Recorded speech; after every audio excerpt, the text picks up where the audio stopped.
Friends, आज हम एक बहुत ही ऑब्सेशन लव स्टोरी एक्सप्लेन करने वाले हैं, जिसमें हमारा मेल लीड एक बहुत ही डेंजरस और क्रूअल माफिया गैंगस्टर है और हमारी फीमेल लीड एक लिटिल इनोसेंट गर्ल है। और वो हमारे मेल लीड को अंकल बोलती है और गलती से उससे पंगा ले लेती है, पर उसको क्या पता था ये सीओ अंकल तो उसी के पीछे पड़ जाएगा।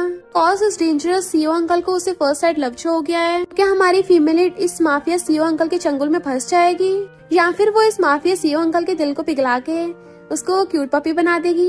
ये जानने के लिए तो आपको पूरे ड्रामा को लास्ट तक देखना होगा। तो चलो बिना किसी देरी के स्टार्ट करते हैं स्टोरी को। स्टोरी की स्टार्टिंग में हम हमारी फीमेल लीड झाओ झाओ को देखते हैं, जो बाहर बारिश में से भागकर सीधा घर आती है। वहाँ पे कोई खड़ा था तो भागकर जाकर उसको हकड़ लेती है और कहती है, डैड मैं घर आ गई। पर वो उसके डैड नहीं, हमारा मेल लीड मिस्टर लू होता है, जो जैसे पलटता है वो डरते हुए पीछे कोने लगती है और मिस्टर लू उसे गिरने से बचा लेता है पकड़ के। झाओ झाओ जो बारिश की वजह से काफी भीग गई थी, मिस्टर लू उसे ध्यान से देखने लगता है और फिर उसके बाल साफ करने लगा था। तो झाओ झाओ डरती उसे दूर हो जाती है। इतने वहाँ पर झाओ झाओ के डैडा चाहते हैं और बताते हैं कि मिस्टर लू ये मेरी बेटी है। और झाओ झाओ से कहते हैं मिस्टर लू की कार खराब हो गई थी बारिश में, इसलिए वो कुछ टाइम के लिए हमारे घर पे रुक गए। तुमने मिस्टर लू को ऑफेंड किया, चलो अभी इनसे माफी मांगो। वो कहती है सॉरी मिस्टर लू। मिस्टर लू कहता कोई बात नहीं, तो मुझे अंकल लू बोल लो। बट वो अपने रूम में भाग जाती है।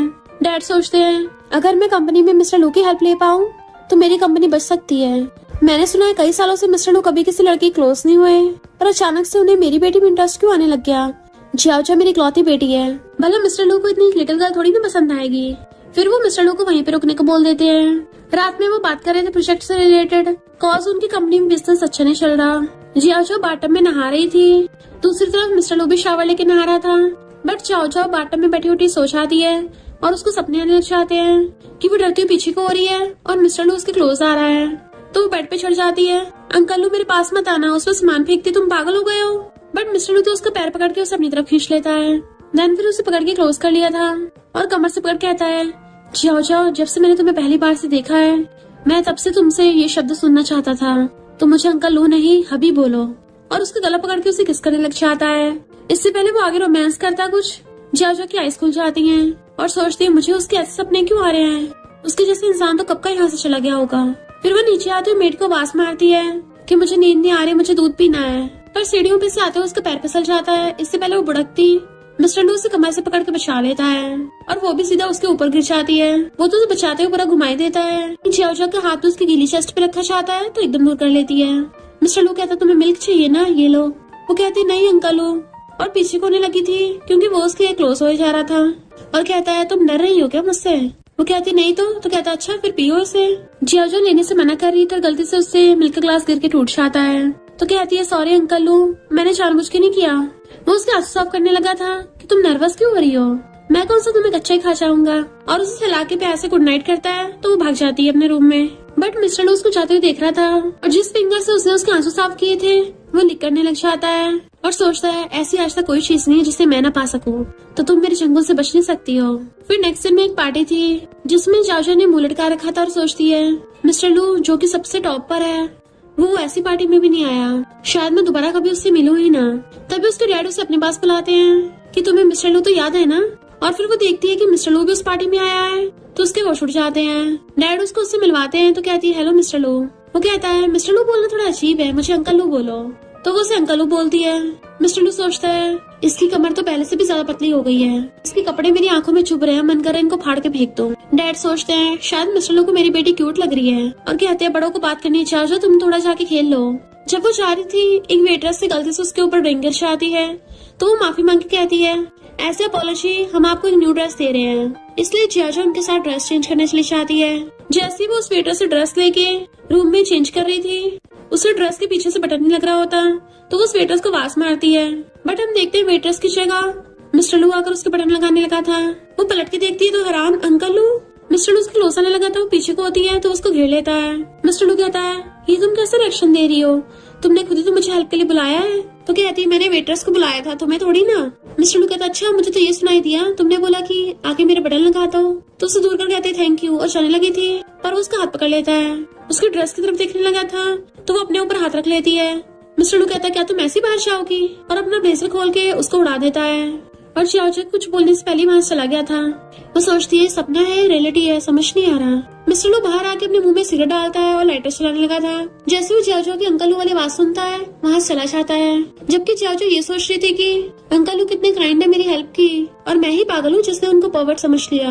आखिर वो मेरे डैड के सबसे बड़े क्लाइंट जो है, मुझे उनसे माफी मांगनी चाहिए। इसलिए वो हर जगह मिस्टर लो को ढूंढ रही थी और एक आदमी से पूछती है तो वो कहता है वो तो गार्डन में गए हैं। मिस्टर लो पार्क में बैठा हुआ फोन पे बात कर रहा था। असिस्टेंट कहता है बॉस आपने जैसा बोला था हमने कर दिया। क्या वैन फैमिली ने आपको कभी ऑफेंड किया था? मिस्टर लो कहता है वो सवाल मत पूछो जो नहीं पूछने चाहिए, और फोन काट देता है। जियाओ उसको ढूंढते ढूंढते वहीं आ जाती है और कहती है अंकल मैंने थोड़ा रूड बिहेव किया उसके लिए सॉरी। मिस्टर लो कहता है पर अगर मुझे अब भी गुस्सा आ रहा हो तो? वो कुछ नहीं बोलती तो कहता है मैं मजाक कर रहा हूँ, और उसे अपने पास बैठा लेता है। और फिर उससे पूछने लगा था तुम कौन सी स्टडी कर रही हो, क्या एक्टिंग की? तो कहती है मुझे एक्टर बनना पसंद नहीं है, मैं डायरेक्टर बनना चाहती हूँ। जैसे वो अपने डैड को वहाँ पे आते देखती है जल्दी से उठ के जाने लगी थी, बट मिस्टर लू उसे पकड़ के अपने क्लोज खींच लेता है। वो खुद को छुड़ाने लग गई थी तो कहता है अगर प्रॉब्लम क्रिएट नहीं करना चाहती चुपचाप बैठी रहो। इनफैक्ट डैड वहाँ किसी और से बात करने के लिए बाहर आए थे। उनकी डील हुई थी कि वो आदमी डैड को पैसे देगा और डैड बिजनेस करेंगे, पर वो आदमी अपनी बात से मुकर जाता है। इसलिए डैड बेचारे घुटनों पर गिर जाते हैं कि मैं ये सब अपनी बेटी की शादी के लिए पैसे इकट्ठे कर रहा हूँ, इसलिए मैंने वो प्रोजेक्ट लिया था। ऐसे तो मेरी कंपनी एक महीना भी नहीं टिक पाएगी। और वो आदमी ये बोल के चले जाता है मैं कुछ नहीं कर सकता। मिस्टर लू ने जियाओ को छुपा रखा था तो वो सोचती है डैड मेरे लिए कितना कुछ कर रहे हैं पर मुझे बताया तक नहीं, ये सारी मेरी गलती है, मैं उनकी हेल्प तक नहीं कर पा रही। मिस्टर लू उसके आंसू साफ करने लगा था और सोचता है अब तुम्हें जल्दी पता चल जाएगा कि जो इंसान तुम्हें सबसे ज्यादा प्यार करता है वो मैं हूँ। इतने में डैड आके पूछते कौन है वहाँ पे? मिस्टर लू ये आपके साथ कौन है? जियाओ सोचती है मैंने जो सैंडल पहन रखे डैड ने मुझे गिफ्ट दिए थे, कहीं डैड मुझे पहचान न ले। उसके डैड क्लोज आने लग जाते सोच रहे होते हैं कि मिस्टर लू को तो लड़कियों से नफरत है, तो उसके करीब ही कौन सी लड़की है, इसलिए देखने के लिए वो आगे आ रहे थे। मिस्टर लू जानबूझ के जियाओ के साथ थोड़ा रोमांटिक होने लगा था और डैड से कहता है कि आप ये सारा सीन देखना चाहते हो?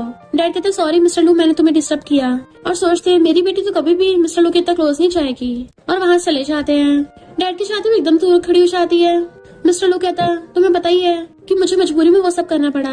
वो कहते कोई बात नहीं अंकल लू, और उसका ब्लेजर वहीं पे रख के चलने लगी थी, बट वो उसका हाथ पकड़ कहता है अगर तुम अपने डैड की हेल्प करना चाहती हो तो अंकल लू तुम्हारी हेल्प कर सकता है। बट वो हाथ छुड़ा कहती है अंकल लू कोई जरूरत नहीं है, वैन फैमिली का मैटर हम खुद हैंडल कर सकते हैं। और जल्दी से वहाँ से जाने लगी थी, बट मिस्टर लू से जाते हुए देख रहा था और सोचता है इसकी कितनी मस्त लेग्स हैं, इसकी लेग्स अगर मेरी कमरे में लिपटी हूँ तो और ज्यादा अच्छी लगेंगी। जाओ तुम्हें जल्दी रियलाइज हो जाएगा कि मेरे अलावा कोई तुम्हारी हेल्प नहीं कर सकता, अब देखना तुम खुद ही मेरे पास चल के आओगी। घर आते ही जियाओ अपने डैड से कंपनी के बारे में पूछने लगी थी, बट वो उसे रेस्ट करने के लिए रूम में भेज देते हैं। फिर डैड वहीं पे बैठ के अपनी वाइफ की फोटो देख के रोने लगे थे कि ये मेरी गलती है, मैं हमारी बेटी को एक अच्छी लाइफ नहीं दे पा रहा। जियाओ वहीं खड़ी होकर सब सुन रही थी। मेड उनको पानी देने आती है तो डैड कहते हैं कल को ये विला बेच देंगे, तुम लोग भी कल यहाँ से चले जाना। मेड कहती है ये विला आपकी और आपकी वाइफ की लास्ट ही याद है, क्या आप इसको सच में सेल करोगे? डैड कहते कंपनी को बचाने के लिए मुझे ऐसा करना ही पड़ेगा। जियाओ भी खड़ी हुई रो रही थी कि मैं ऐसा क्या करूँ कि डैड की हेल्प हो जाए। तभी उसको अंकल लू की बात याद आती है कि शायद उसके पास हेल्प करने का कोई रास्ता होगा। नहीं मैं ये कैसे सोच सकती हूँ, वो इंसान बहुत ही ज्यादा अनप्रेडिक्टेबल है, मैं उससे पंगा नहीं ले सकती। फिर नेक्स्ट सीन में हम देखते हैं वो लोग विला बेच के एक छोटे से घर में आ जाते हैं जहाँ पे बहुत ज्यादा धूल मिट्टी थी। उसके डैड कहते हैं सॉरी मेरी वजह से तुम्हें कितना सहना पड़ रहा है, बट वो अपने डैड को छुपाती है कि अब हम दोनों मिलके पैसे कमाएंगे, मुझे एक पार्ट टाइम जॉब भी मिल गई है। नेक्स्ट सीन में जियाओ अपनी पार्ट टाइम जॉब कर रही थी और कस्टमर्स का वेलकम कर रही होती है। मैनेजर आकर कहता है तुम बहुत अच्छा काम कर रही हो, इवन कस्टमर्स भी तुम्हारी तारीफ कर रहे हैं। कुछ बिग बॉसेस ने तो ये भी तक बोला है कि तुम उनके रूम में खुद सर्व करने आ सकती हो। जियाओ कहती है मैं यहाँ पे वेटर्स का काम करने आई हूँ और कुछ नहीं करूँगी। मैनेजर कहता है सिर्फ वेटर्स बन के ज्यादा पैसे नहीं मिलेंगे, अगर साइड जॉब करोगी तभी तुम एक रात में हजारों कमा सकती हो। तभी उसे डैड की कंपनी से कॉल आता है तुम्हारे डैड की अचानक से तबीयत खराब हो गई और वो हॉस्पिटल में एडमिट है। तो जियाओ जल्दी से वहाँ से भागने लगती है, मन बुड़क भी जाती है पर फिर भी उठ के भागती है। फिर वो बेचारी लंगड़ाती हुई हॉस्पिटल आती है और उसे पता चलता है कि उसके डैड ने कंपनी में जितने भी पैसे इन्वेस्ट किए थे वो सब बेकार हो गए, कॉज कुछ लोगों ने प्रोजेक्ट में सही से काम नहीं किया, तो वो बेचारी होती हुई वहीं गिर जाती है। तभी वहाँ पर मिस्टर लू आता है कि तुम रो क्यों रही हो, और उसके पैर में चोट लगी देख लेता है। डॉक्टर को बताते हैं कि पेशेंट को गहरी चोट लगी है, उनकी सर्जरी में कम से कम $1 लाख लगेंगे। जियाओ के लेने से पहले ही मिस्टर लू फाइल लेके अपने असिस्टेंट को दे देता है और उसे कहता है पैसों की चिंता मत करो, अभी सबसे इम्पोर्टेंट है तुम अपनी चोट का ध्यान रखो। एंड उसे गोद में उठा के ले जाता है, फिर उसे टेबल पर उठा के खुद उसका पैर पकड़ के उसकी चोट पर मेडिसिन लगाने लग जाता है। इवन बहुत प्यार से फूंक भी मार रहा था। जियाओ उसे देखने लग जाती, नर्वस हो रही थी और पूछते अंकल लो तुम यहाँ क्या कर रहे हो? वो कहता मैं अपने फ्रेंड से मिलने आया था। तुम एक बार ऑर्डर तो दो, फिर देखना मैं हर चीज को खुद हैंडल कर लूंगा। तो बताओ क्या तुम्हें मेरी जरूरत है? वो कुछ नहीं बोल रही थी तो उसे अपना नंबर दे देता है कि तुम मुझे कभी भी कॉल कर सकती हो। वो सोचती है अंकल वो मेरे साथ अच्छा बिहेव क्यों कर रहा है, और तभी उसको पता चलता है उसके डैड को होश आ गया, तो जल्दी से उठ के चली जाती है। जिया जो अपने डैड को देख के रो पड़ती है क्योंकि उनकी हालत बहुत ज्यादा खराब हो रही थी। असिस्टेंट कहती है हमें कंपनी को बैंकरप्ट अनाउंस कर देना चाहिए, पर उसके डैड मना कर रहे थे। वो कहती डैड चिंता मत करिए, हम इस प्रोजेक्ट को खत्म करेंगे और इस कंपनी को भी बचा लेंगे। बट असिस्टेंट आगे उसे धीरे से बताती है कि कंपनी में कुछ गड़बड़ हो गई। तो जिया जल्दी से कंपनी में आती है। वहाँ पे सारे एम्प्लॉयर्स लैपटॉप उठा के लेके जा रहे थे। तो असिस्टेंट कहती है हमारे बॉस वैन अभी तक जिंदा हैं और तुम लोग अभी सामान उठा के लेके जाने लग गए। वो लोग कहते हैं हम क्या करें, हमें हमारी सैलरी नहीं मिली तो कहीं से तो पैसों का अरेंजमेंट करेंगे, क्योंकि कंपनी तो वैसे भी बैंकरप्ट होने वाली है। पर जिया उनको रोक देती है कि मेरे होते कंपनी बैंकरप्ट नहीं होगी, क्योंकि मैं प्रोजेक्ट के लिए जल्दी से जल्दी रॉ मटेरियल लेके आऊंगी, और अगर मैं तब भी सही से काम नहीं कर पाई तो मैं खुद ही कंपनी को बैंकरप्ट अनाउंस करके तुम सब लोगों को कंपनसेशन दे दूंगी। देन वो अपने डैड के एक दोस्त से हेल्प मांगने के लिए जाती है। इधर मिस्टर लू बाथरूम में बैठा हुआ सिगरेट पी रहा था, तो पीछे से एक मेड आकर उसे पटाने के लिए टच करने लग जाती है। बट मिस्टर लू तो उसका हाथ पकड़ के मोड़ देता है।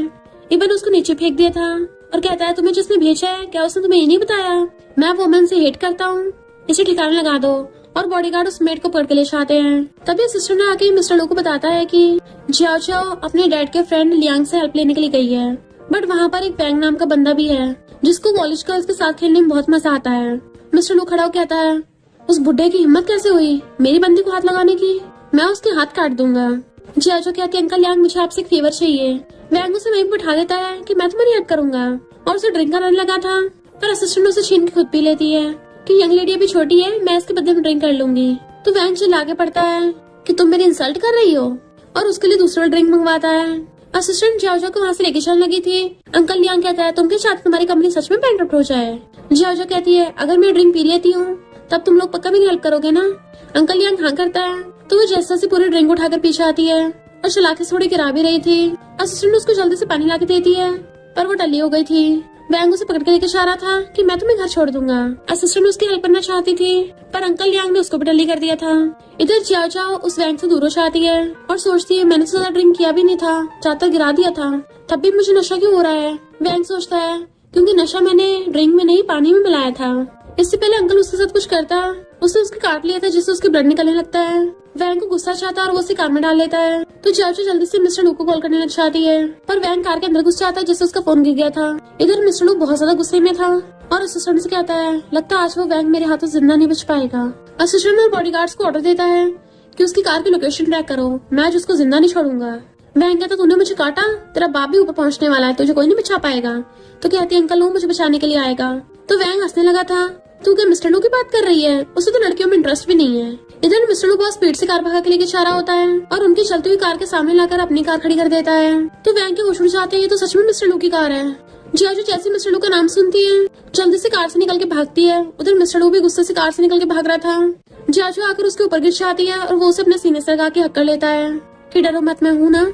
उसके बॉडीगार्ड्स वैंग को पकड़ के घुटनों पे ले आते हैं और असिस्टेंट ने उसकी गर्दन पे चाकू रख रखा था। तो वैंग की फटके चारों ओर होती है कि तुम जितने पैसे कहोगे मैं दे दूंगा, प्लीज मुझे बख्श दो।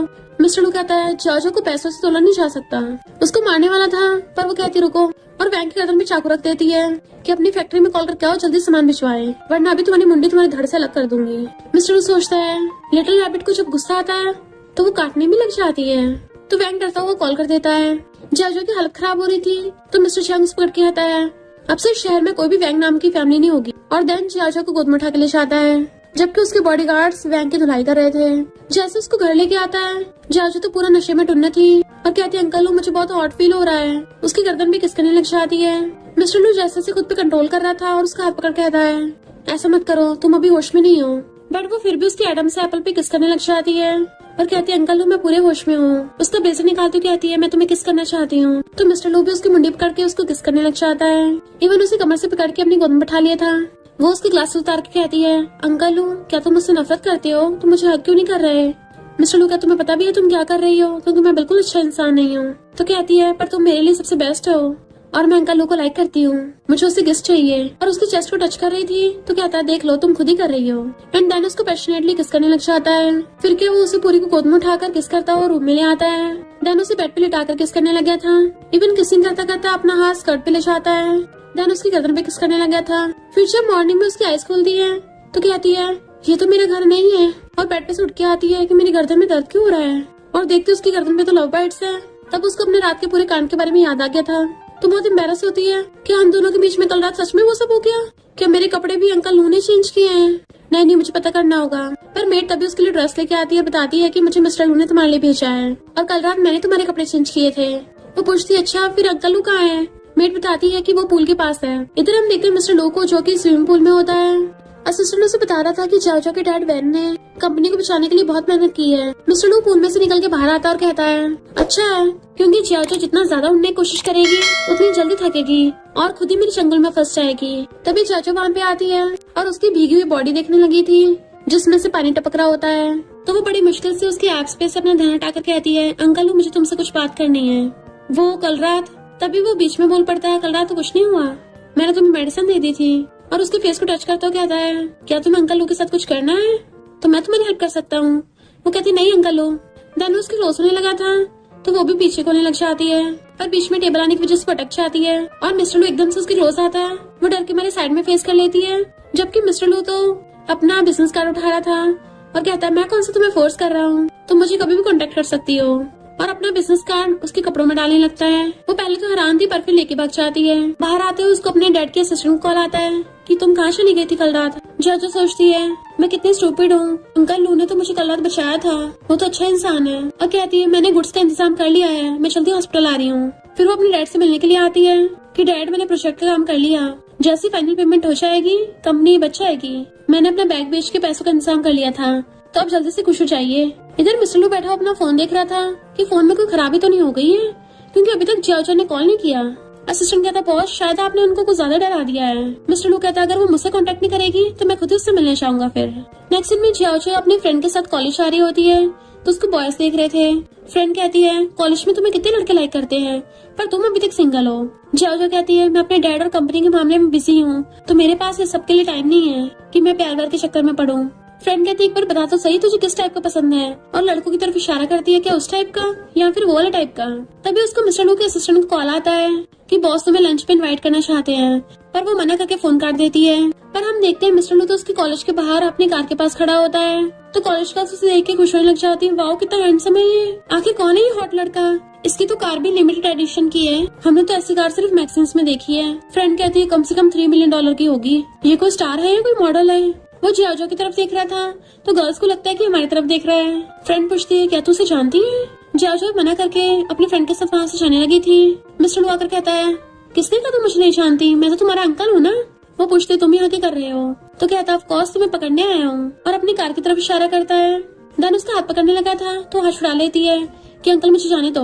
मिस्टर लू कहता है तुम्हारा अंकल यांग उस डिनर पार्टी में है, क्या तुम सच में नहीं जाना चाहती। तो जियाओ जाकर उसकी कार में बैठ जाती है एंड फ्रेंड तो उसके लिए खुश हो रही थी क्या मस्त हॉट एंड हैंडसम लड़का है।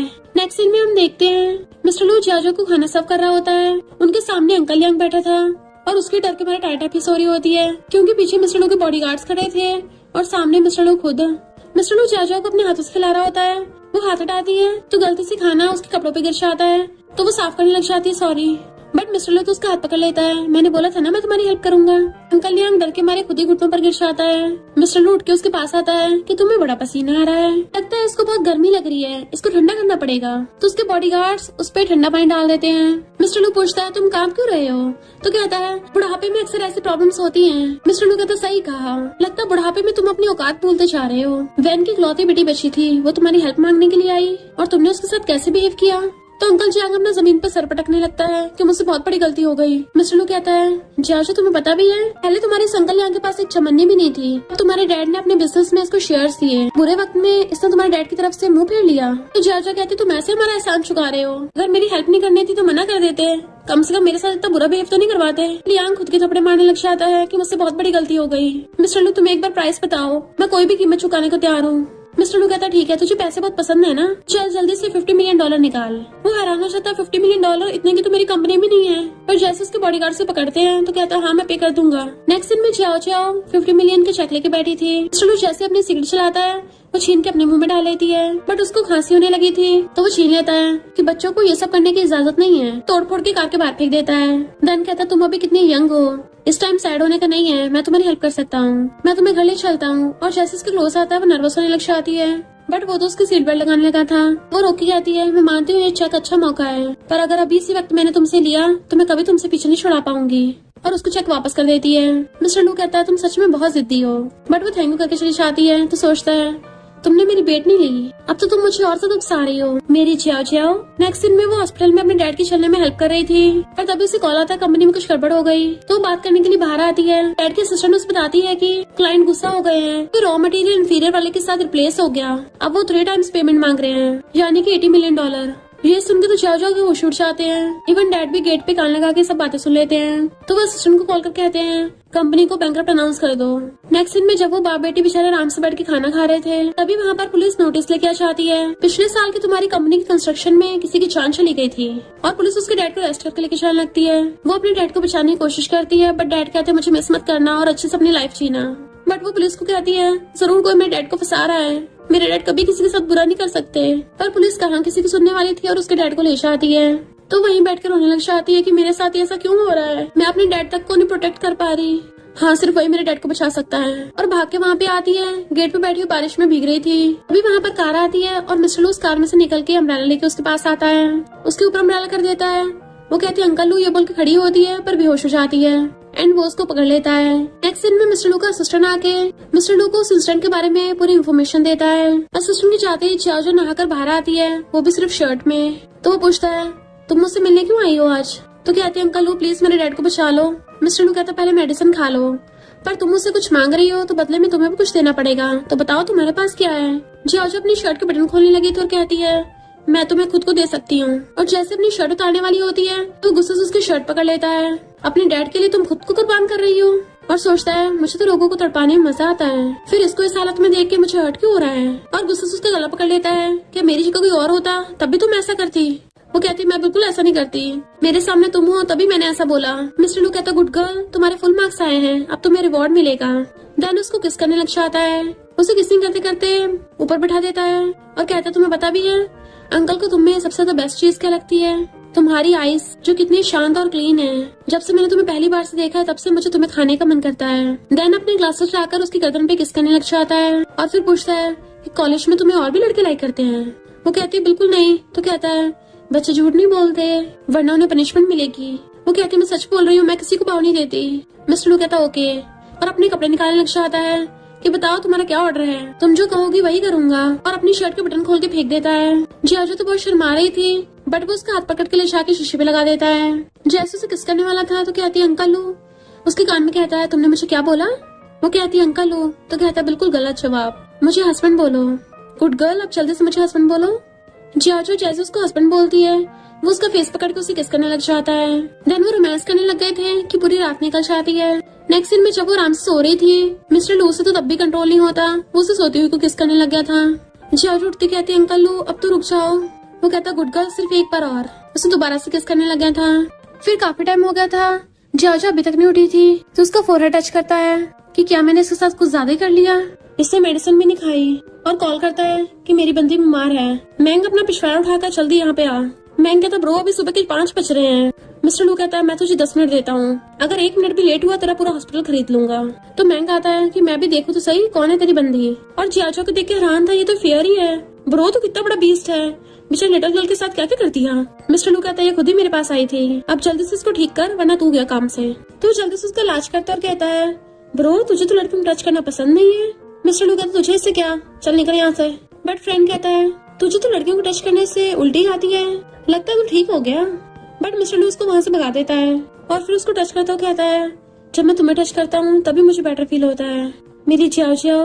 नेक्स्ट दिन में जियाजो की आइज खुलती है तो मेड आके बताती है कि तुम पूरे 1 दिन तक सोती रही, बॉस ने तुम्हारे लिए ड्रेस भिजवाई है। वो पूछती है अंकल लू कहाँ है? मेड कहती है वो तुम्हारे लिए नीचे ब्रेकफास्ट बना रहे हैं। जियाजो हैरान थे अंकल लू को खाना बनाना भी आता है और नीचे आके देखती है मिस्टर लू ब्रेकफास्ट टेबल पे लगा रहा है। तो उसको पीछे से हक्का लेती है और कहती है थैंक यू अंकल लो। वो कहता है मुझे तुम्हारा थैंक यू नहीं चाहिए, अगर तुम्हें थैंक यू करना ही है तो अपना फेस आगे कर लेता है कि कुछ एक्शन करके दिखाओ फिर। बट जियाजो ब्रेकफास्ट को देखने लगती है तो कहता तुम टेस्ट करके देखो। वो खा के कहती है तो बहुत टेस्टी है, तुम खाओगे? बट वो तो उसके लिप्स पे लगा केक छुटाकर खुद खा लेता है। वो नर्वस होकर चलने लगी थी। कहता है मैंने तुम्हारे डैड को जेल में से निकलवा लिया है, चलो उन्हें पिकअप करने चलते हैं। फिर जैसे उसे अपनी कार में लेके पुलिस स्टेशन पहुंचता है, वो उसे देखती है तो कहता है अगर तुम मुझे ऐसे देखती रही ना मैं तुम्हें यहीं पे खाने लग जाऊंगा, और याद रखना तुम कभी भी मेरे पास आ सकती हो। उसके डैड पुलिस स्टेशन से बाहर आते हैं तो भागकर जाकर उनको हक कर लेती है। उसके डैड उसको छुपाते और पूछते हैं तुम्हें यहाँ पे कौन लेके आया और मिस्टर लू यहाँ पे क्यों है? तो कहती है अंकल ने आपको बाहर निकलवाया है। डैड कहते आगे से उसे दूर रहना, हम उससे पंगा नहीं ले सकते, तुम्हें पता है ना वो बहुत डेंजरस है। वो यहाँ करके अपने डैड को पकड़ के ले जाती है। असिस्टेंट पूछता है बॉस आप उसको ऐसे जाने दोगे? मिस्टर लू कहता है वो खुद ही मेरे पास आएगी। फिर मिस्टर लू से कॉल करता है और अपनी लोकेशन सेंड कर देता है। तो सोचती है कि अंकल वो मुझे अपने घर पे बुला रहा है ताकि मैं उसके साथ वो सब करूँ। जैसे वो अपनी कॉलेज की छुट्टी होती बाहर चलने लगी थी तो वो उसको फिर से मैसेज करता है लिटिल गर्ल तुम मुझसे ज्यादा टाइम बच नहीं सकती हो, तो कहीं ऐसा ना हो मुझे खुद तुम्हें पकड़ने आना पड़े। बट तभी उसकी फ्रेंड उसको ऑडिटोरियम में खींच के ले जाती है और बताती है कि आज हमारे स्कूल में $100 बिलियन की वर्थ वाले सीईओ आए हैं, सुना वो बहुत ज्यादा हैंडसम है, उसकी तो बॉडी शॉडी बहुत अच्छी है। तो जियाजो को गुल्ला हो जाता है। फ्रेंड कहती पर शर्म की बात ये है कि हमेशा उसके आसपास लड़के रहते हैं। जियाजो पूछती है आखिर कौन है वो? फ्रेंड उसको बताने वाली थी पर तभी वहाँ पे एक लड़का आता है तो कहती है ये तो फाइनेंस डिपार्टमेंट का सबसे हैंडसम लड़का है, और वो जियाजो के पास आके बैठ गया था। तो फ्रेंड पूछती है तुम लेक्चर लेने आए हो या फिर जियाजो को देखने? जियाजो उसको इशारा से चुप कराती है तो वो लड़का कहता है मैं लेक्चर लेने आया हूँ, क्योंकि जो बिजनेस टाइकून लेक्चर देने वाले हैं उनकी केस स्टडी तो हमारे टेक्स्ट बुक्स में भी है। मैं बहुत लकी हूँ कि जियाजो तुम भी मुझे यहाँ पे मिल गई। होस्ट वीआईपी गेस्ट को इनवाइट करती है जो कि लो ग्रुप के प्रेसिडेंट मिस्टर लो है। तो जियाजो तो हैरानी हो जाती है, सब लोग क्लैपिंग करने लगे थे। एंड वहाँ पर मिस्टर लो की एंट्री होती है तो फ्रेंड कहती है ये तो तुम्हारे वही अंकल है ना जो तुम्हें पिकअप करने आए थे कार से। मिस्टर लू स्माइल करता हुआ जाके स्टेज पे लेक्चर देने लगा था तो सारी गर्ल्स उसके लिए पागल हुई जा रही थी कि वाओ ये बिजनेस टाइकून कितना हैंडसम है, क्या इसके बारे में रूमर सच है कि इसका सिस्टम बहुत हाई फाई है। जियाजो ये सब सुन रही थी और पानी पीने लगती है। चैन कहता है क्या तुम्हें इतनी गर्मी लग रही है, और हैंकी निकाल के उसका पसीना साफ करने वाला था। तभी बीच में मिस्टर लू बोल पड़ता है, उसका गुल्ला हो जाता है तो चैन उसकी हेल्प करने लग गया था। मिस्टर लू सोचता है मैं कुछ दिन सिर्फ इसके साथ नहीं रहा, मेरी जियाजो के आसपास तो मक्खियां बिन बनाने लग गई, और उसकी तरफ घूरता है तो जियाजो जल्दी से वहाँ से भाग कर आती है। फ्रेंड पूछती क्या हो गया, तुम इतने दुम दुबाके क्यों भाग रही हो? क्लासमेट्स आके कहती है चलो फाइनेंस डिपार्टमेंट वालों के साथ चलते हैं। जियाजो तो मना कर देती है पर फ्रेंड कहती है हाँ हम चलेंगे। जियाजो सोचती है अगर अंकल लू ने मुझे देख लिया तो मेरा तो सीधा ऊपर का टिकट कटेगा। और तभी वहाँ पर मिस्टर लू आ जाता है। जियाजो डरती हुई पीछे को हो रही थी और गिरने वाली होती है तो उसका हाथ पकड़ के खींच लेता है, जिससे वो सीधा घूम के उसकी बाहों में गिर जाती है। फ्रेंड और क्लासमेट्स की तो खुशी के मारे आंखें फैल जाती हैं कि वाओ कितना रोमांटिक सीन है। मिस्टर लू कहता लगता तुम जहाँ जा रहे हो वहाँ बहुत फन है तो मुझे भी ले चलो अपने साथ। वो एकदम से खड़ी होकर दूर हो जाती है। क्लासमेट्स कहती वाओ ये भी मेरे साथ चलना चाहता है। तो फ्रेंड कहती है मिस्टर लू ये थोड़ा सही नहीं है, तुम इतने बड़े बिग बॉस हो, भला हमारे साथ क्या बच्चों वाली हरकतें करते फिरोगे। मिस्टर लू कहता है मैं भी देखना चाहता हूँ कि यंग लोग क्या क्या करते हैं, और वैसे भी मैं जियाजो का अंकल हूँ। गर्ल्स कहती है ये सच में तुम्हारे अंकल हैं, तुम कितनी लकी हो। मिस्टर लू से पकड़कर क्लोज कर लेता और कहता है ऑफ कोर्स मैं इसका अंकल हूँ, मुझे इसके डैड ने इसका ध्यान रखने को बोला है, मुझे डर है कहीं ज्यादा ड्रिंक न कर ले इसलिए मैं इसके साथ चलूंगा। और उसको पीछे से पिंच कर रहा था। नेक्स्ट सीन में सब लोग चेयर्स करके ड्रिंक कर रहे होते हैं और मिस्टर लू बैठा हुआ सिर्फ जियाजो को देख रहा था। चैन उसको अपनी कॉकटेल देने लगा था। जैसे वो लेने वाली होती है मिस्टर लू टेबल के नीचे से अपनी लेग से उसकी लेग को टच करता है। जियाजो एकदम हैरान थी और घबरा के अपनी स्कर्ट पकड़ लेती है क्योंकि वो अपनी लेग धीरे धीरे ऊपर करता जा रहा था। तभी वो एकदम खड़ी हो जाती है और कहती है मैं जा रही हूँ यहाँ से। फ्रेंड उसे रोक रही थी कि थोड़ा टाइम और रुक जाओ। एक लड़का उसे ड्रिंक करने को कहता है कि तुम तो स्कूल पीटी हो ना, कम से कम हमारी इतनी तो इज्जत रख लो। चैन के तुम्हें समझ में नहीं आ रहा उसे ड्रिंक नहीं करना। जियाजो भी उसे धक्का मार देती है कि हम तो एक दूसरे को जानते भी नहीं है। बट वो लड़का उसका मुंह पकड़ लेता है। अब तो मिस्टर लू के गुस्से की हद पार हो गई थी और वो गुस्से से उसका हाथ पकड़ लेता है। तू है कौन बे? इवन अपनी गरम गरम सिगरेट उसके हाथ पे छुपा दी थी कि वो लड़का दर्द के मारे चिल्लाने लगता है। उसे नीचे फेंक दिया था। चैन डर के मारे कहता है मिस्टर लू हम सब तो मजाक कर रहे थे। जियाजो कहती है मजाक था। वो लड़का माफी मांगता है पर फ्रेंड उस पर सामान फेंक के मारती है और मिस्टर लू जियाजो को पकड़ के अपनी तरफ खींच लेता है। खबरदार दोबारा कोई इसके साथ कोई घटिया मजाक किया। और छुटके भी चाहते उस लड़के के लिए बहुत सारा ड्रिंक मंगवाता है कि अब सारी उठा के पी जाओ। वो लड़का माफी मांगता हुआ पागलों तरह पीने लगा था जबकि मिस्टर लू जियाजो को कमर से पकड़ के क्लोज कर लेता है। मैंने तुम्हें बोला था ना बाहर कितना खतरा है। चैन सोचता है ऐसा भी लग रहा है जैसे जियाजो की उसके अंकल के साथ रिलेशनशिप थोड़ी अजीब है।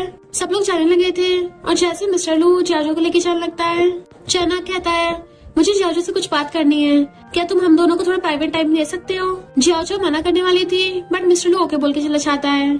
चैन कहता है तुम्हें मैक्रो इकोनॉमिक्स की बुक चाहिए थी ना, तो तुम मेरी वाली ले लो। इनफैक्ट मुझे तुम्हारी हर चीज अच्छी लगती है। भले मैं ज्यादा मैच्योर और स्ट्रॉन्ग नहीं हूँ पर मैं तुम्हें लाइक करता हूँ। मिस्टर लू दूर से खड़ा हो ये सब देख रहा था। चैन पूछता है क्या तुम मुझे अपने साथ रहने का एक चांस दोगी? जियाओ कुछ बोल नहीं रही होती तो मिस्टर लू गुस्से से खुद ही वहाँ पे आ जाता है। उसकी बुक गिर गई थी, जैसे ट्रेन उठाने वाला था वो उसके ऊपर पैर रख देता है और कहता है लगता तुझे सही से सुनाई नहीं आता। मैंने बोला ना ये तेरे साथ नहीं आ सकती।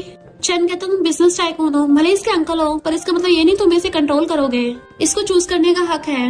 मिस्टर लू उसके टाइप करके कहता है बच्चे मेरी बात ध्यान से सुन, ये मेरी है, मैं इसे हर चीज दे सकता हूँ, तू नहीं दे सकता, तू इसका लायक भी है। जाओ जल्दी से उसको बुक उठा के देती है, तुम जाओ यहाँ से। तो चैन भाग जाता है बट मिस्टर लू जाओ पढ़ के सीधा कार में धकेलता है और फिर खुद भी गुस्से से कार में घुस के उसका पैर खींचने लगा था। अगर तुम दोबारा ऐसी सोशल गैदरिंग में गई जहाँ पे ऐसे मधुमक्खी तुम पे भिनभिनाएंगी फिर देखना तुम्हारा क्या होगा। और उसके हाथ पकड़ के ऊपर कर देता है। वो कहती है अंकल लू मैं ऐसा नहीं करूंगी, प्लीज छोड़ो मुझे। तो उसको टच करता हुआ कहता है क्या मैं तुम्हारे साथ कुछ ज्यादा नरमी से पेश आ गया? लगता तुम भूल गई हो कि तुम किसकी हो। बताओ उस गधे ने तुम्हें कहाँ का टच किया है, मैं तुम्हें वहीं साफ करूंगा। नेक्स्ट मॉर्निंग में उसकी आइज खुलती है तो उठ के कहती है गुड मॉर्निंग अंकल लू। तो वो उसे फाइल ला के देता है किसने तुम्हारे डैड को जेल भेजा। वो पूछती पर ऐसा क्यों किया उसने, हम तो उसको जानते भी नहीं है। मिस्टर लू कहता है वो तुम्हारी कंपनी को नीचे दिखाना चाहता था इसलिए ऐसा किया। उसको सहलाता है कोई बात नहीं मैं उसको हैंडल कर लूंगा। नेक्स्ट दिन में जब वो कॉलेज से आ रही थी मिस्टर लू से कॉल करके कहता है मैं बिजनेस के सिलसिले में कुछ टाइम के लिए दूसरी सिटी में जा रहा हूँ, तो वापस आते टाइम तुम्हारे लिए गिफ्ट लेके आऊंगा। तो वो खुश होकर हाँ करती है पर फिर सोचती है वो मेरी इतनी हेल्प कर रहा है पर मैंने उसे आज तक कुछ नहीं दिया।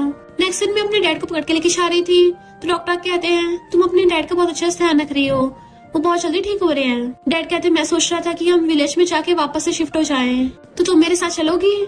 वो कुछ नहीं बोल पाती और फिर क्लास में बैठी सोच रही थी कि अगर मैं यहाँ से चली जाऊँ तो मुझे दोबारा से अंकल से हेल्प नहीं मांगनी पड़ेगी। उसका फोन बज रहा था तो फ्रेंड आकर कहती है तुम्हारा ध्यान कहाँ है, तुम्हारा फोन बज रहा है तुम्हें सुनाई नहीं दिया। जो फोन में देखती है तो फ्रेंड कहती है वाओ कितने अच्छे इयरिंग्स हैं, ऐसा लग रहा है डायमंड की हो, तुम क्या पिंक डायमंड बाय करना चाहती हो? मिस्टर लू उसको मैसेज करता है तुम्हें क्या पसंद है, बट वो एकदम फोन बंद कर देती है और कहती है नहीं मैं नहीं बाय कर रही। और उसे रिप्लाई करती है ये अच्छा है पर खरीदना मत। फिर सारे क्लासमेट्स को जाता देख फ्रेंड कहती है ये सब लोग ईद सेलिब्रेट करने के लिए गए हैं, सिर्फ हमारे जैसे सिंगल ही रह गए, चलो हम भी चलते हैं। जो मना कर रही थी बट वो फिर भी उसको मना के ले जाती है। फिर मिस्टर लू की एक लड़की करीब आने लगती है तो सिस्टर उसे दूर फेंक के वो तो अपने लाइटर से उसकी सिगरेट चलाता है। तो बाकी बॉयज कहते हैं हमें तो लगा था इसकी प्रॉब्लम ठीक हो गई, तो क्या अब भी लड़कियों क्लोज नहीं हो पाता? डॉक्टर फ्रेंड कहता है ये सिर्फ एक लड़की क्लोज जाता है। पर तभी वो वहाँ पर एक बॉक्स में इयरिंग्स रखे देख लेता तो हैरान था ये तो पिंक डायमंड है, ये किसके लिए है? वही लिटिल गर्ल के लिए। मिस्टर लू से वापस नहीं लेता है।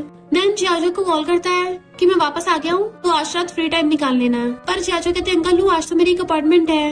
मिस्टर लू का मुंह तरह देख डॉक्टर फ्रेंड कहता है क्या हुआ ब्रो, उस लड़की ने तुम्हें रिजेक्ट कर दिया? वैलेंटाइंस पे भी तुम बेचारे सिंगल बैठे हो।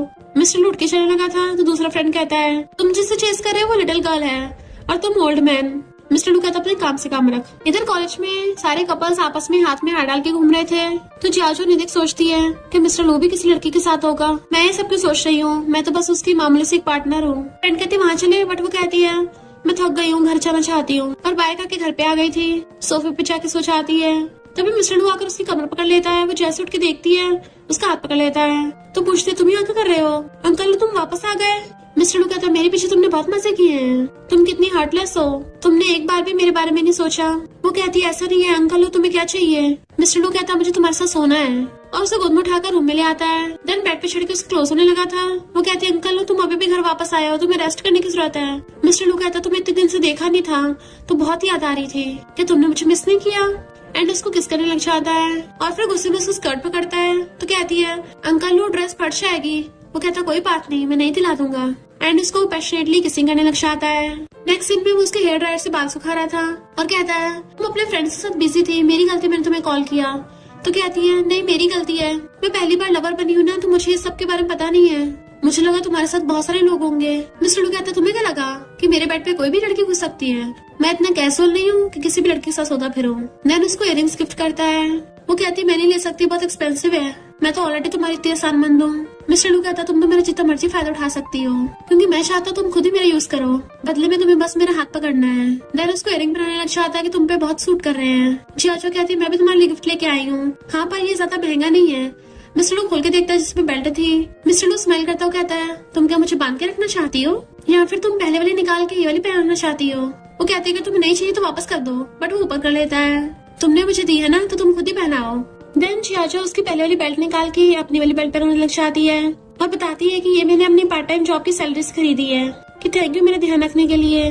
अंकल लू शायद ये तुम्हें पसंद आए। मिस्टर लू अचानक से उसके क्लोज हो जाता है। वो कहती देखा तुम एकदम फिट आई, पर वो उसको एकदम से अकड़ लेता है और सोचता है मुझे हो क्या रहा है। इधर पार्ट टाइम जॉब में उसका मैनेजर उसका थैंक यू करता है कि तुम्हारी वजह से हमारे कस्टमर्स बहुत ज्यादा बढ़ गए हैं।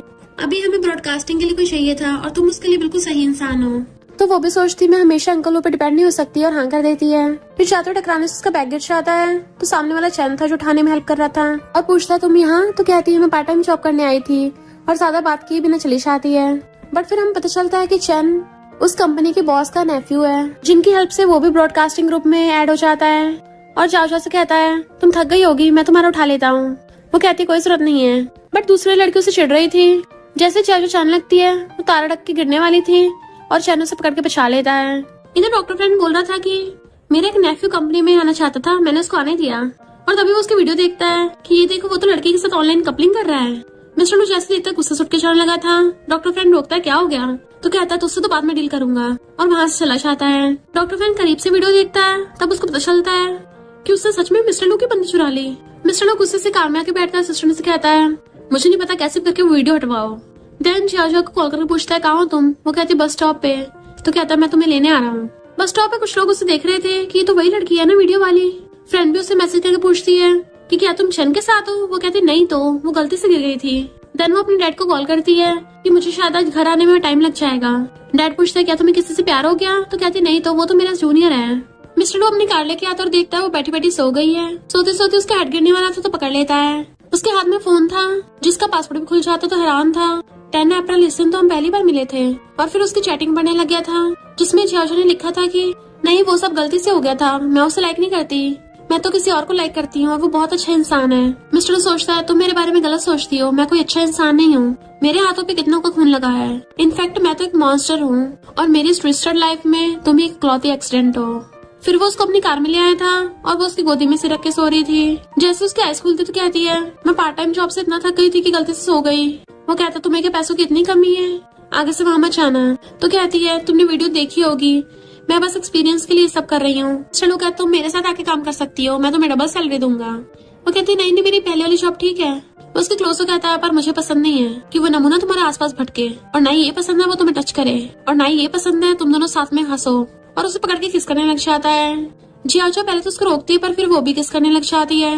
डैड अपना सामान पैक कर रहे थे तो उनके असिस्टेंट कहती है तुम सच में ये सब छोड़ के जाना चाहते हो? फिर तुम्हारी मेहनत का क्या जो इतने सालों से कर रहे थे? डैड कहते मैं बस चाहता हूँ मेरी बेटी शांति से रहे। तो असिस्टेंट उनको एक पुराना न्यूज़पेपर दिखाती है। डैड जैसे उसको देखते हैं तो उनकी हालत खराब होने लग जाती है और वो उसको वहाँ से भगा देते हैं। तभी उनकी नजर एक की पे पड़ती है और कहते हैं ये तो हमारे पुराने विला की है जो ऑलरेडी बेच दिया था, तो जियाजो के पास उसकी कीज कहाँ से आई?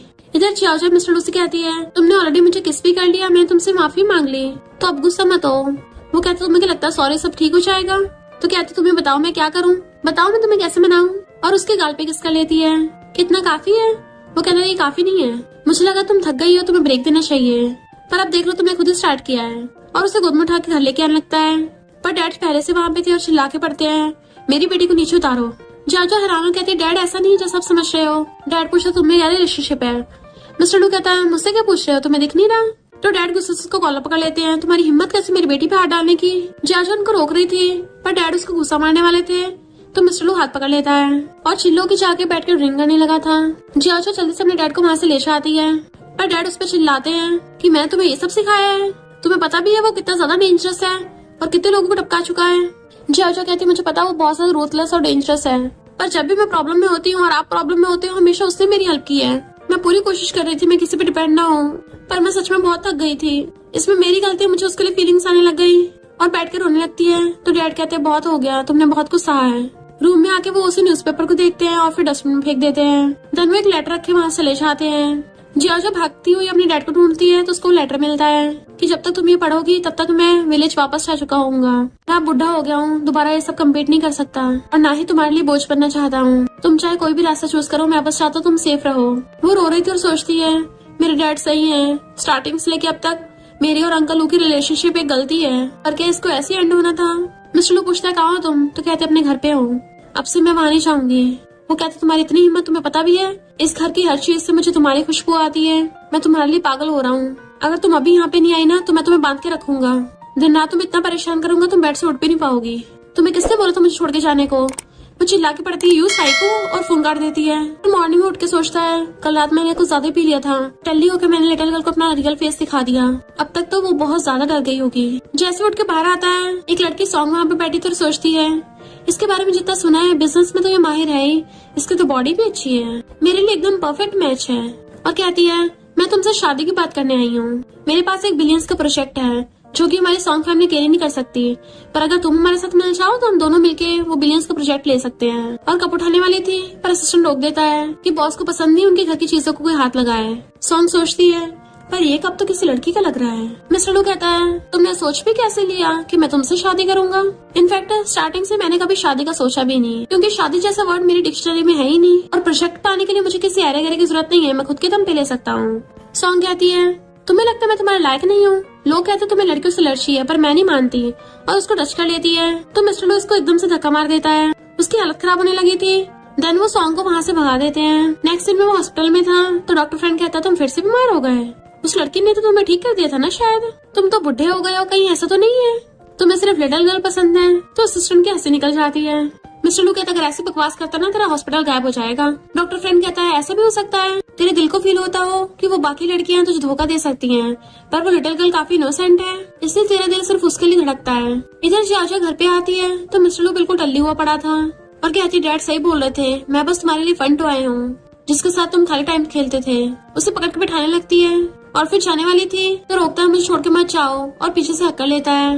वो पूछती तुम रो क्यों रहे हो, तो कहता है क्योंकि मैंने गलती की है और मुझे डर है वो मुझे कभी माफ नहीं करेगी। जियाओ कहती है चाहे वो कोई भी हो, अगर तुमने गलती की है तो उससे माफी मांगो, वो माफ कर देगी।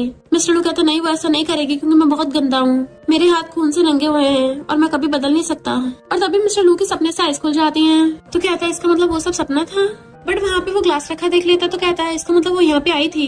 देन असिस्टेंट को बुलाता है कि वैन फैमिली का विला तुम जाजो के नाम पे कर दो, फ्लावर बुके और गिफ्ट रेडी करो, मैं जाजो से बात करना चाहूंगा। नेक्स्ट दिन में वो अपनी कंपनी में था, जाजो वहाँ पे आती है तो क्या तुमने बताया क्यों नहीं कि तुम आ रही हो, मैं तुम्हारे डैड का ध्यान रखूंगा। तो कहती है मैं तुम्हें गुड बाय करने आई हूँ, तो उसे विला की कीज वापस कर देती है। उसका हथकड़ रोकता है तुम्हारे डैड ने कुछ बोला है मैं बात करूंगा, तो कहती है उनको बीच में मत लाओ। वो उसे हक्कड़ लेता है क्या तुम अभी तक मुझसे गुस्सा हो, मैं तुमसे माफी मांग रहा हूँ, तो वो दूर कर देती है। हमारी स्टार्टिंग ही गलती थी, मैं पहले नादान थी, इससे पहले बहुत देर चाहती, हमें वापस अपने अपने ट्रैक पे आ जाना चाहिए। और जाने लगी थी तो कहता है मैं तुम्हें सच में बहुत लाइक करता हूँ, मैं मानता हूँ स्टार्टिंग में मैं तुमसे सिर्फ फिजिकली अट्रैक्टेड था, पर धीरे धीरे मुझे इमोशंस आते गए और मैं फीलिंग्स के लिए लालची होता गया, मैं तुम्हें पाना चाहता हूँ, तुम्हारी सिर्फ बॉडी नहीं। उसका हाथ पकड़ लेता है मैं तुम्हें सच में लाइक करता हूँ, ये डील की बात नहीं है, प्लीज मुझे अपने साथ लाइफ बिताने का मौका दो। और सोचता है कि ये भी मेरी फैमिली की तरह मुझे छोड़ देगी। जाजा कहती मुझे सोचने के लिए टाइम चाहिए और बाहर आ जाती है और सोचती है क्या वो मुझे लव करता है, मुझे समझ नहीं आ रहा मैं क्या करूँ। अभी डैड के असिस्टेंट से कॉल कर कुछ बताती है कि वो हैरानी हो जाती है और फिर वो अपने डैड के रूम में आके देखती है तो उसे डस्टबिन में वही वाला न्यूज़पेपर मिल जाता है। तो जाजा हैरान हो जाती है, इसका मतलब इस सब के पीछे उसका हाथ है। इधर नेक्स्ट सीन में डॉक्टर फ्रेंड मस्जिद से बैठा हुआ मिस्टर लू के घर पे खाना खा रहा था और पूछता क्या हुआ, तुमने उस लड़की कन्फेस किया, तो उसने क्या बोला। मिस्टर लू कहता वो बोल के गई है कि उसे थोड़ा टाइम चाहिए सोचने का, तो तुम्हें बताओ मैं क्या करूँ। डॉक्टर फ्रेंड कहता है इसका मतलब तुम्हें सच में उससे प्यार हो गया, मैंने सोचा नहीं था कभी भी इतना डेंजरस और क्रूअल मिस्टर लू इस बात के लिए इतना नर्वस होगा। अब तुम्हें रियलिटी को फेस करना चाहिए और जाकर उसका सामना करना चाहिए, उसे बोल दो कि तुम उसे बहुत लव करते हो, उसके बिना रह नहीं पाओगे। मिस्टर लू असिस्टेंट से कहता है पता करो वो कॉलेज से कब आएगी और कहाँ जाएगी, और सबसे बेस्ट वाले प्रीशियस रोजेस ऑर्डर कर दो, और हाँ मेरी शाम की सारी मीटिंग कैंसिल कर दो, चाहे पहाड़ भी टूट पड़े मुझे मत बुलाना। कॉलेज की छुट्टी हो गई थी तो फ्रेंड कहती है अरे नहीं बाहर तो बारिश होने वाली है, हमारे पास अम्ब्रेला भी नहीं, हम तो भीग के जाएंगे, तुम्हें क्या हुआ, तुम्हारा ध्यान कहाँ है। जाजा कहते कुछ नहीं। तभी चैना कर कहता है मैं तुम्हें छोड़ाऊंगा वरना तुम भीग जाओगी।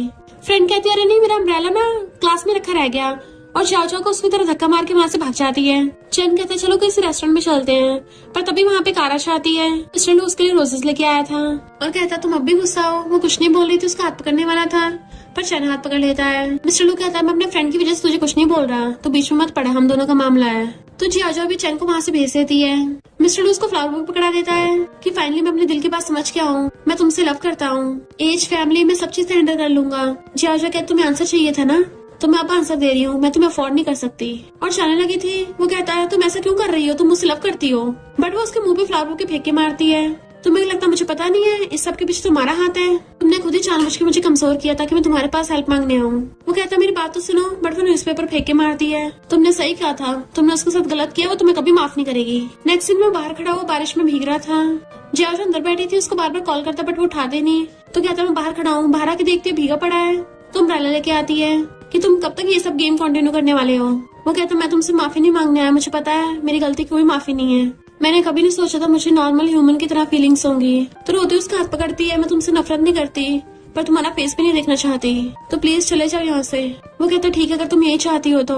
जैसे घर पे आती न्यूज देखती है मिस्टर लू ने दोनों तरफ का कर्जा पे कर दिया है और उसको पता चलता है कि इस सब के पीछे पूरा मिस्टर लू का हाथ नहीं था।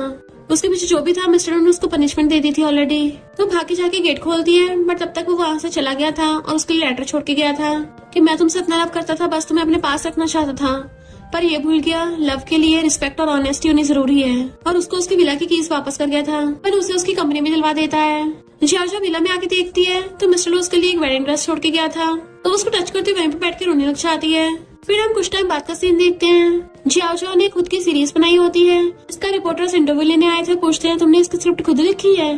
तो वो कहती हाँ, उस टाइम मैं ऐसे इंसान से मिली थी जिसके साथ मैं पूरी लाइफ रहना चाहती थी और कुछ वजह से हम लोग दूर हो गए, पर उसके लिए मेरा लव अभी तक है। फिर उसके डैड उसके लिए खाना लेकर आ जाते हैं कि तुम कब तक पास्ट का ऐसे याद करती रहोगी, किसी को डेट करके सबसे मूव ऑन हो जाओ और मैं चाहता हूँ तुम अपने दिल की सुनो, बिकॉज मैं तो सिर्फ तुम्हें खुश देखना चाहता हूँ। नेक्स्ट दिन वो चैन के साथ खाना खाने के लिए आती है। इनफैक्ट उनकी कंपनी साथ में काम करती है। चैन उसके लिए डिजर्ट मंगवाता है। जैसे वो डिजर्ट को खाने लगी थी उसमें रिंग निकलती है। तो कहता है मैं बहुत टाइम से तुम्हारा वेट कर रहा हूँ। देन वो उसको प्रपोज करने लग जाता है पर जियाओ से पकड़ के खड़ा कर देती है कि तुम्हें भी एक दिन तुमसे प्यार करने वाली मिल जाएगी, पर वो इंसान मैं नहीं हूँ। चैन पूछता क्या तुम उसकी वजह से मुझे रिजेक्ट कर रही हो। तो कहती इतना टाइम हो गया मैं उसे अभी तक भूल नहीं पाई। चैन कहता मैं भी चाहता हूँ तुम खुश रहो, कोई बात नहीं हम फ्रेंड्स रहेंगे, कम से कम मुझे लास्ट बार हग ही कर दो। तो वो उसे हग कर लेती है। फिर नेक्स्ट दिन में जब वो चाह रही थी उसे मिस्टर लू की आवाज आती है तो इधर उधर पागलों की तरह ढूंढने लगी थी और एक ट्रॉली से टकराने की वजह से गिरने वाली थी। तभी मिस्टर लू उसे कैच कर लेता है और कहता है तुम अभी तक कितनी क्लमसी हो, हमेशा बुड़कती रहती हो। बट वो रोते हुए उसको हक कर लेती है एंड मिस्टर लू भी उसको हक कर लेता है कि मैंने तुम्हें बहुत मिस किया। वो कहती है मैंने भी बहुत ज्यादा मिस किया। देन नेक्स्ट सीन में वो दोनों किसिंग करते करते रूम में घुसते हैं और किसिंग करते करते एक दूसरे कपड़े निकालते हुए बेड पे ले जाते हैं। मिस्टर लू कहता है कुछ टाइम में गायब क्यों हो गया, तुम तो इतनी एक्टिव हो गई हो। वो उसको अपनी लेग से टच करने लगती है तो उसका फेस पकड़ लेता है एंड किस करने लगा था और कहता अब जब तुमने खुद ही बताया है कि तुम मुझे लाइक करती हो तो पछताना मत, मैं सिर्फ इस लाइफ में नहीं मैं तुम्हें नेक्स्ट लाइफ में भी नहीं छोड़ने वाला। बट वो उल्टा उसको बेड पे गिरा देती है और खुद उसके ऊपर चढ़ गई थी। उसको किस करने लग जाती है। बाहर से असिस्टेंट मिस्टर लू को आवाज मारता है कि बॉस बहुत जरूरी मीटिंग है, ये अंदर आवाजें कहाँ से आ रही हैं। मिस्टर लू कहता है उस इडियट पे ध्यान मत दो, तुम लगी रहो, और किसिंग करते हैं। पर असिस्टेंट फिर से उसको आवाज मार रहा था तो मिस्टर लू चिल्ला के पड़ता है एंड उसको वहां से भगा देता है। रात में वो थक के घर आता है तो जियाओ से बैठाकर उसे मसाज करने लगी थी पर वो उसे खींच के अपनी गोद में बैठा लेता है। तुम मुझे मसाज कर रही हो या मुझे पटा रही हो। उसे किस करने वाला था तो फिंगर रख देती है, तुम क्या करने वाले हो। वो कहता ऑफ कोर्स वही जो मैं हमेशा करना चाहता हूँ। जियाओ से रोकी कहती है मुझे पीरियड्स हो रहे हैं। नेक्स्ट दिन में वो रेस्ट कर रही थी और मिस्टर लू उसके लिए सैनिटरी पैड्स लेके आता है।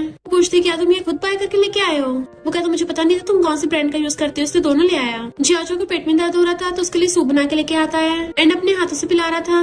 देन उसकी बेली पे मसाज करने लग गया था। फिर जब वो मॉर्निंग में उठ के नीचे आती है तो मिस्टर लू अपने हाथों से उसके लिए खाना बना रहा था एंड वो उसको पीछे से आके हक कर लेती है कि तुम डम्पलिंग बना रहे हो। वो कहता है जैसे कि ट्रेडिशन है अपने फादर को इम्प्रेस करने के लिए करना पड़ेगा। वो पूछते मेरे डैड को क्यों बुला रहे हो। तो कहता तुमसे शादी करनी है। वो कहता तुमसे कौन शादी कर रहा है। उसके आटा लगा के भागने वाली थी बट वो उसे पकड़ लेता है। अब क्या तुम्हें रिस्पॉन्सिबिलिटी नहीं लेना चाहती हो। तुम्हें बड़ी हिम्मत आ गई तो उसके कान पकड़ लेती है बिकॉज वो उसके नोज पे आटा लगा रहा था। फिर नेक्स्ट दिन में वो अपने डैड और मिस्टर लू के बीच में बैठी थी तो कहती है डैड ये खाइए, मिस्टर लू ने खुद बनाया है। डैड खाकर कहते हैं इतना भी कुछ खास नहीं है, पर मेरी बेटी अभी यंग है तो उसका माइंड कभी बदल सकता है। डैड कहते हैं खाने से क्या होगा, वाइन पीते हैं थोड़ी। उसको तो ग्लास भर के दे देते हैं और खुद थोड़ी सी लेते हैं पर मिस्टर लू सारी पी लेता है। पर डैड कहाँ बाहर जा रहे थे, बार बार उसको भर भर ग्लास दे रहे होते हैं और खुद हर बार थोड़ी सी पी रहे थे। इनफैक्ट वो मिस्टर लू की वाट लगा रहे होते हैं पर वो भी कहाँ हार मारने वाला होता है, ड्रिंक पे ड्रिंक किया जा रहा था। नेक्स्ट दिन में हम वेडिंग का सीन देखते हैं। मिस्टर लू खड़ा हुआ ब्राइड का वेट कर रहा था। तभी डैड जियाओ को अपने साथ लेके आते हैं और उसका हाथ लेके मिस्टर लू के हाथ में पकड़ा देते हैं कि अब से तुम्हें मेरी बेटी का ध्यान रखना है। वो कहता है मैं इसे बहुत प्यार करूंगा। उन दोनों से पूछा जाता है क्या तुम दोनों एक दूसरे से शादी करना चाहते हो, तो दोनों हाँ करते हैं एंड सब लोग क्लैपिंग करते हैं। देन वो दोनों एक दूसरे को रिंग पहनाते हैं और एक दूसरे को आई लव यू बोलते हैं सब लोग शोर मचाने लगे थे कि जल्दी से किस करो, और फिर वो दोनों किस करते हैं। एंड फिर सब लोग भाग के जाने लगे थे क्योंकि अब फ्लावर बुके फेंकने की रस्म थी। जाजो फ्लावर बुके फेंक के मारती पीछे को, जो कि ऑडियंस के पास पहुंच जाता है। एंड फिर वो लोग सब साथ में खुश रहने लग जाते हैं। और इसी के साथ इस स्टोरी का एंड हो जाता है। अगर आपको ये स्टोरी पसंद आई हो तो लाइक शेयर और कमेंट करते जाना। तो बस थोड़ा सा इंतजार करना, फिर मिलेंगे न्यू स्टोरी में।